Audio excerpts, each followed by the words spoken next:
होता नहीं है, हम लोग गुजर ही है, कोई कुछ नहीं करने वाला आगे से। गुजरों के बीच में क्यों बंदूक की जरूरत भैया? सही बात है कि नहीं है? सही बात है। बोलो सही कह रहा हूं कि नहीं कह रहा हूं? ताते गुजरों के बीच में बंदूक मत लाओ भाई। अब आइए बैठो सबके सब बात करते हैं। बात यह है साहब कि मैं बहुत देर से सब कुछ सुन रहा था और सारी बातें सुन के मुझे ऐसा लगा कि 2023 के चुनाव और 2024 के चुनाव बहुत नजदीक आ गए हैं। पूरी 1-1.5 घंटे की बात में समाज की बात मात्र 10 या 12 मिनट के लिए हुई। किसी ने कुछ कहा, मैंने ये किया, किसी ने कुछ कहा, मैंने ये किया, किसी ने ये कहा कि मैंने ये नहीं किया और उसने ये नहीं किया। लेकिन मैं तो वो बात करूंगा कि मैंने करने की क्या कोशिश करी। हमने ये कोशिश करी कि समाज ऊपर आए, हमने ये कोशिश करी कि बच्चे पढ़ें, हमने ये कोशिश करी कि 233-31 बच्चों की नौकरियां फिर से लगें, हमने ये कोशिश करी कि 372 के जो समझौते साइन करे हुए एक कैबिनेट मिनिस्टर लेवल के आदमी से हुए हैं और उसने उसका क्रियान्वयन नहीं करा पिछले 1.5 साल से, हमने उसकी कोशिश करी। हमने कोई गलत तो नहीं करा। तो फिर आप लोगों ने ये काम क्यों नहीं करा? हम सब ने ये काम क्यों नहीं करा? आज मैं छोटी सी बात करता हूं, बारी 2-3 बातें करूंगा बस। बात करता हूं मैं जो आज की बहुत ज्वलनशील बात है कि 231 बच्चे नौकरी पाके नौकरी खो गए और हमें उनकी नौकरियों के लिए कोर्ट में जाना पड़ गया। हम कोई और रास्ता भी तो इख्तियार किया कर सकते थे। पहली बात। एक बात और ये है कि सारी चीजें हमने मांगी, अध्यक्ष जी ने भी मांगी जोधपुरिया के लिए, सब लोगों ने बहुत कुछ मांगा, लेकिन किसी ने भी अच्छी शिक्षा और अच्छा स्वास्थ्य ठोक के नहीं मांगा। तो मैं जितने भी सांसद साहब, एमएलए साहब, प्रशांत मेरे जूनियर, इन सबको मैं एक चीज कहता हूं, आपको जो करना है करो, वो आपका काम है। हमारे कौम को तो अच्छा स्वास्थ्य और अच्छी शिक्षा दो, हम ये नहीं चाहते कैसे दो, वो तुम्हारा काम है। मैं जो आदमी खाना बना रहा है उसको ये थोड़ी कहता हूं कि रोटी कैसे बनाई जाएगी, तो आटा गूंदेगा, आटा लेके आएगा। मेरे को तो रोटी चाहिए, समाज को रोटी चाहिए। अरे बैठ जाओ भैया, बात करन दो। तो समाज का काम मांगना नहीं है, आपका काम है देना। हम नहीं मांगेंगे, आप दोगे, और आप नहीं दोगे तो हम नहीं देंगे।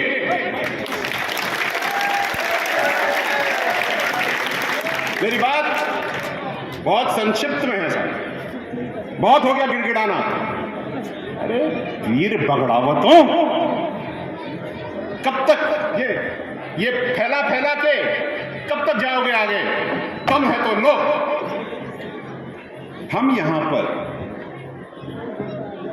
कर्नल साहब की प्रतिमा के लिए आए, हम यहां पर जो चीजें नई बनी हैं उनका इनॉग्रेशन करने आए हैं। हम 2023 का चुनाव लड़ने आए हैं क्या? 1.5 घंटे से सुन रहा हूं।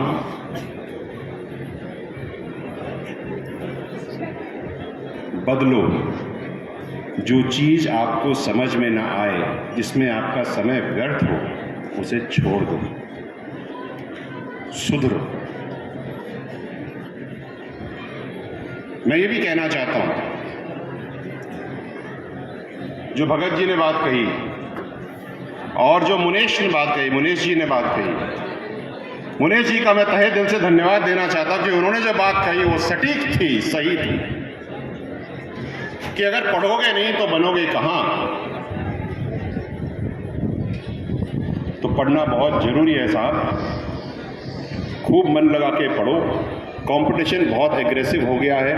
5% आरक्षण समाज की वजह से आया है, कर्नल साहब की लीडरशिप की वजह से आया है, और वो उस व्यक्ति से आया है जो फटी धोती में बैठा हुआ था पटरी के ऊपर ठंडी रात में, जिसकी उम्र 60 से 65 थी, और उसको ये पता था कि शायद मुझे मिले आरक्षण या ना मिले, लेकिन फिर भी वो लड़ा। वो इसलिए लड़ा कि तुम लोग जो सामने बैठ करके सेल्फी खींच रहे, तुम्हारी नौकरी मिले तुमने उसका कितना धन्यवाद दिया। और मैं जितने भी यहां पे महानुभाव समाज के बैठे उनसे ये पूछना चाहता हूं, चाहे पॉलिटिकल हो चाहे नॉन पॉलिटिकल हो, कितने शहीदों के घर में गए, कितने शहीदों से पूछा तुम जिंदे हो, रोटी है तुम्हारे पास? कौन गया? ये प्रश्न मन में पूछो।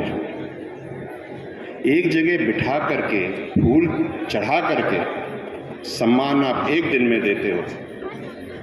जब भी उस तरफ जाओ, मिलो, बात करो, उनको बहुत अच्छा लगेगा। और जिन लड़कों को यहाँ पे नौकरी लग गई है और जो लोग नेता बन गए हैं, क्योंकि वो शहीद हुए तो समाज में जागृति आई तो वोट मिले, तो जिनको वोट मिले और जिनको नौकरियां मिली, उनका तो कर्ज बनता है शहीदों के घर में जाके उनको नमन करना। और नहीं करोगे तो उसका कोई तोड़ नहीं, लेकिन जो हाय लगती है ना, वो फिर बहुत तगड़ी लगती है।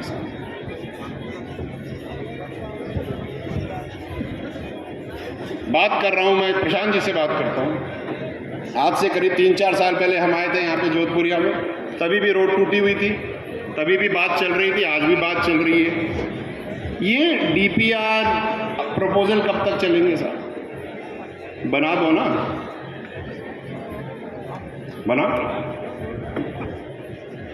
बनाते क्यों नहीं हो? कागजों में स्टेटमेंट्स देना, आश्वासन देना अब समाज नहीं लेगा। समाज को धरातल पे काम चाहिए। आप हाँ मानते हो या ना? हाथ खड़े करके बताओ मुझे।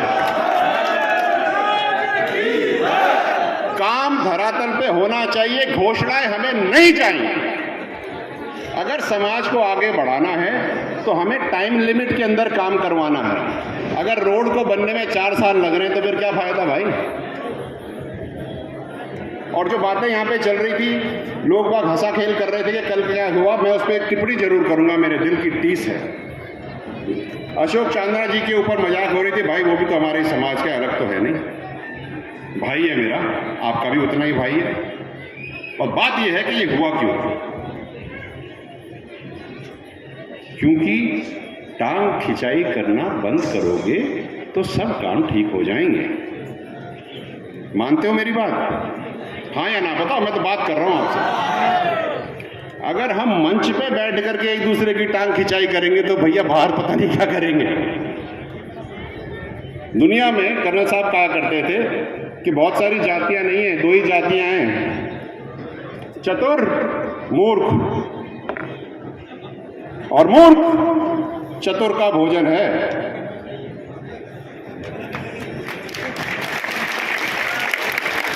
तो कब जगोगे, कब समझोगे, कब तुम्हारे दिमाग की बत्तियां जलेंगी और कब तुम अपने घर को रोशन करोगे, ये आपके हाथ में है।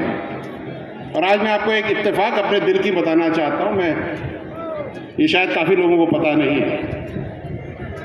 आज जब शहीद की माताजी आई और मैंने उनके झुक करके उनके पैर छुए, तो ये साफा जो मेरे को समाज ने बांध रखा है, ये खुद ही खुल करके उनके पैरों में गिर गया, मैंने नहीं गिरा।